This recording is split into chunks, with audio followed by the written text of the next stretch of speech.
Assalamualaikum warahmatullahi wabarakatuh. Halo teman-teman semuanya, perkenalkan, nama aku Rahma Taufania Sari. Aku bisa dipanggil Rahma.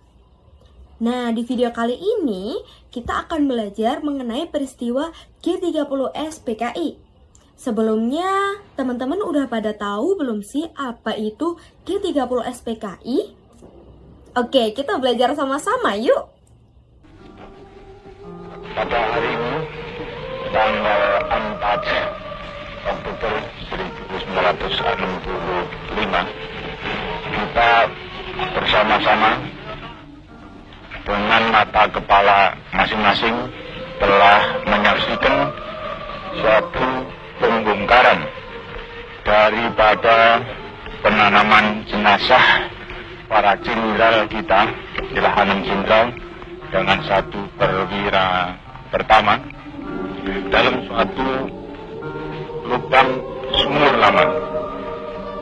Sebagaimana saudara-saudara telah maklum bahwa jenderal-jenderal kita dan perwira pertama kita ini telah menjadi korban daripada tindakan-tindakan yang biadab dari petualang-petualang yang dinamakan Gerakan 30 September. Jadi, G30S PKI merupakan sebuah tragedi nasional yang sangat kelam yang terjadi di Indonesia pada tanggal 30 September sampai dengan 1 Oktober tahun 1965. Nah, sebelum lebih jauh lagi, teman-teman pada tahu nggak sih apa itu PKI? Nah, jadi siapa sih PKI ini? PKI itu merupakan singkatan dari Partai Komunis Indonesia, teman-teman. Di mana kelihatan ya dari namanya aja mereka itu berideologikan komunis. Nah, partai ini didirikan pada tanggal 23 Mei tahun 1920 oleh 3 tokoh penting, yaitu ada Semaun, ada Limit, dan juga ada Darsono. Awal mula dibentuknya PKI ini bertujuan untuk perjuangan kelas bawah dan juga mendukung revolusi proletariat atau bisa kita bilang memperjuangkan hak-hak dari para buruh, dari para pekerja, dan juga dari para petani.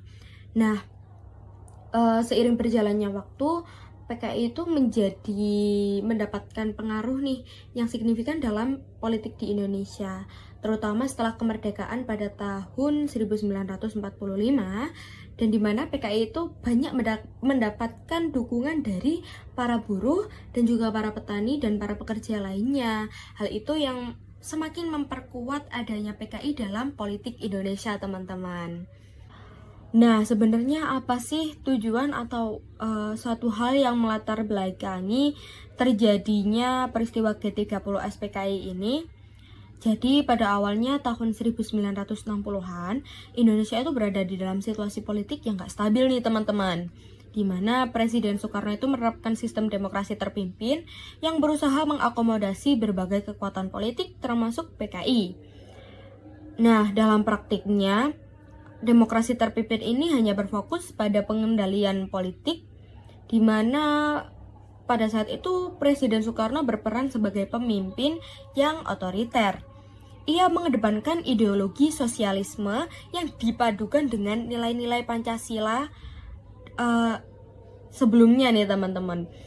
Nah, antara perpaduan sosialisme dan juga nilai-nilai Pancasila tersebut, Presiden Soekarno ini berharap supaya itu bisa menciptakan keadilan sosial dan juga kesejahteraan bagi masyarakat semuanya. Namun, sepertinya ideologi itu kurang diterima oleh Angkatan Darat dan juga PKI, di mana Angkatan Darat itu ingin mempertahankan adanya ideologi sebelumnya, yaitu yang hanya mengandalkan nilai-nilai Pancasila. Namun, PKI ini berusaha untuk memperjuangkan ideologi komunisnya.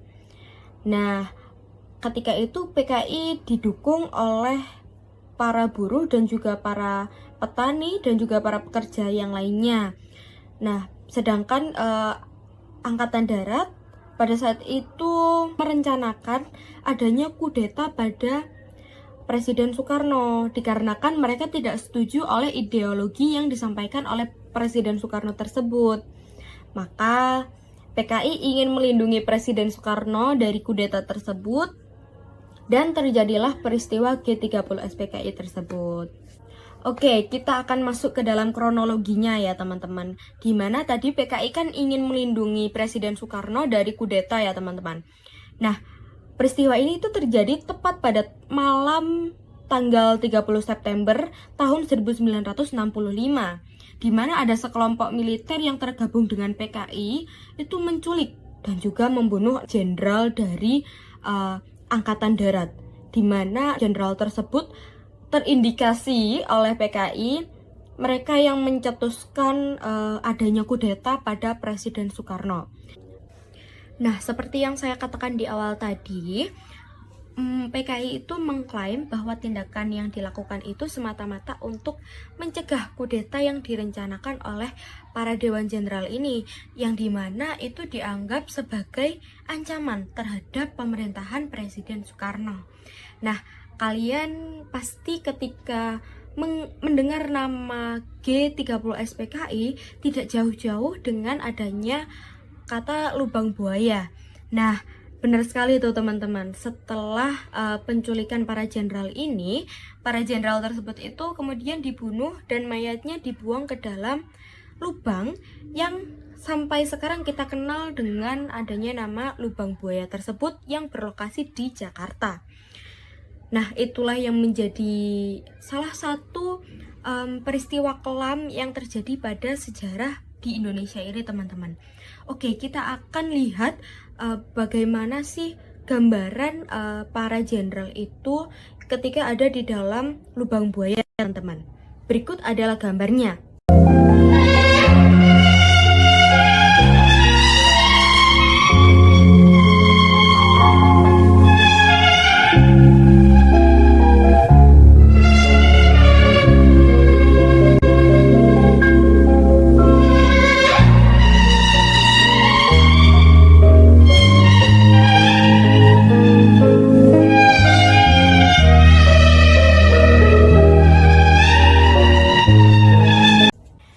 Teman-teman, setelah peristiwa G30 SPKI ini ada loh peristiwa yang gak kalah mengerikannya lagi, yaitu peristiwa setelah G30 SPKI. Sebelum itu, teman-teman pasti kenal dong sama yang namanya Pak Soeharto. Ya, betul, beliau merupakan presiden kedua dari Republik Indonesia. Namun, sebelum beliau menjabat menjadi presiden, Pak Soeharto sendiri merupakan pemimpin dari Angkatan Darat pada masa Soekarno. Nah, kejadian setelah G30 SPKI tersebut membuat Angkatan Darat yang di bawah kepemimpinan Jenderal Soeharto ini mengambil alih nih teman-teman, mengambil alih kekuasaan yang ada di Indonesia. Dan mereka mulai operasi penangkapan massal terhadap anggota PKI dan juga simpatisannya. Nah, diperkirakan pada saat itu ada sekitar 500.000 hingga 1 juta orang tewas dalam pembantaian yang terjadi setelah G30 SPKI ini teman-teman. Wah, sangat mengerikan sekali ya. Nah, hal itu juga menjadi akhir dari masa kepemimpinan Presiden Soekarno dan juga awal dari masa kepemimpinan Presiden Soeharto atau yang kita sebut dengan Orde Baru. Nah, G30 SPKI ini menjadi momen penting dalam sejarah Indonesia nih teman-teman, karena tidak hanya mengubah arah politik negara, tapi G30 SPKI ini juga menjadi trauma yang sangat mendalam bagi seluruh masyarakat Indonesia nih teman-teman. Oleh karena itu, peringatan Hari Kesaktian Pancasila yang kita adakan setiap tanggal 1 Oktober setiap tahunnya itu diadakan untuk mengenang peristiwa ini teman-teman, dan juga menegaskan kembali nih bahwa komitmen kita terhadap ideologi Pancasila sebagai dasar negara. Baiklah teman-teman, bagaimana? Sudah paham belum mengenai peristiwa G30 SPKI? Pastinya sudah dong ya. Nah, dari video ini saya harap bisa menambah wawasan teman-teman semua dan juga pengetahuan mengenai peristiwa penting yang terjadi di Indonesia pada masa lalu. Saya Rahma pamit undur diri. Sekian, terima kasih. Wassalamualaikum warahmatullahi wabarakatuh.